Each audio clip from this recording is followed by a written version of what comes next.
Hi, this is Jason from Horrific Nightmares, and welcome to another edition of Wild Eye Wednesday.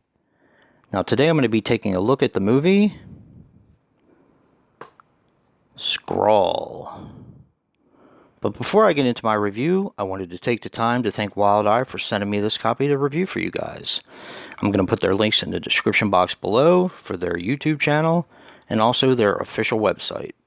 Definitely check them out. They are where it's at with independent horror. Now, before I get into my usual rigmarole, I'm going to tell you a little bit about these special features because it kind of has a little bit to do with the film itself. There is a 10-minute short film by the same writer and director.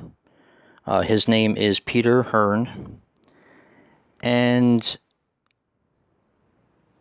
it kind of has a little bit to do with the actual film itself. Now, the subject matter is pretty different, but it does kind of fit, and they do manage to put 3/4 of the film in the actual film Scrawl, which I thought was kind of interesting.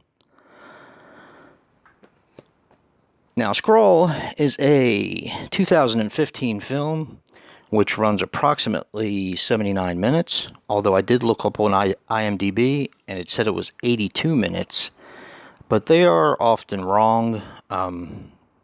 Still made me wonder if there was another cut somewhere. I couldn't find any information, so this is pretty much what I have to go off of. Now, of course, it is written and directed again by Peter Hearn. And basically your main characters are Mark Foster Evans as Frank. Now, he did some TV. Daisy Ridley as Hannah. And that should sound really, really familiar, but I'll get into that in a minute. Liam Hughes as Simon. He was in the short film Motto, and he's also done a little bit of other shorts.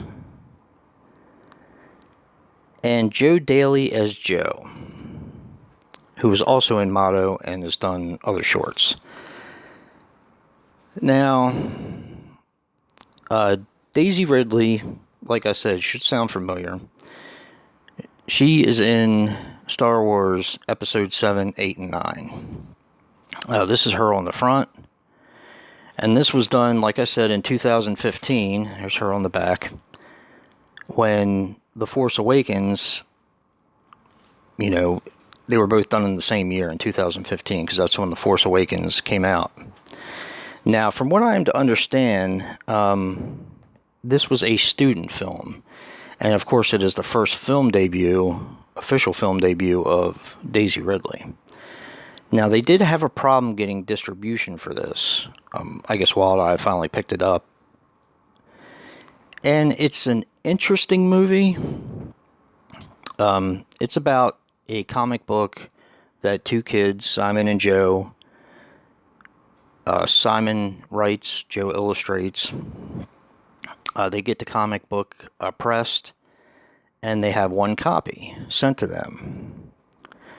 The stuff in the comic book starts to happen to their friends in real life, and that's pretty much where I'm going to have to leave it. There's a lot more that goes on in this film, and not all of it makes a lot of sense, if you understand what I'm saying. I think this film suffers from editing because there are a lot of places in the film where, say, a couple meets and the one is mad at the other one, and then all of a sudden it's edited to the next scene where they're kissing or they are deeply in love with each other. So stuff like that I just contribute to just bad editing. This was, the first feature film of the director, and I looked him up, and he was born in 1974, which would make him 45, 46. So he's a young man, and he still has a lot to learn from his entry.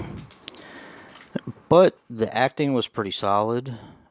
There is CGI blood in this, which drives me crazy. I'm not going to lie. Not a big fan, but there are also practical effects that are done halfway decent. It doesn't really turn into a quote-unquote horror movie until like 20 minutes from the end of the movie is when things start going haywire.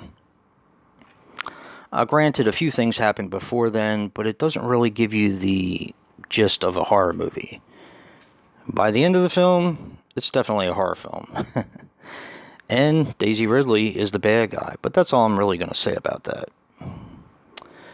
I can recommend this if you want to see early work by Daisy Ridley. She definitely has chops, and I can see why they picked her to be in Star Wars. You know, she does have acting abilities.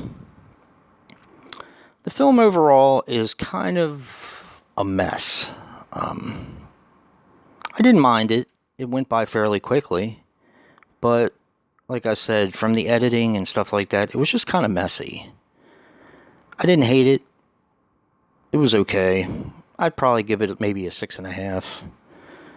I definitely think with a better editing job, and maybe not the CGI blood effects, but that's just me personally, I think it would be a lot better film. So definitely check out Wild Eye with the description, the links I put in the description box. And if you like what you see in here, hit that like button and subscribe. And until next time, peace.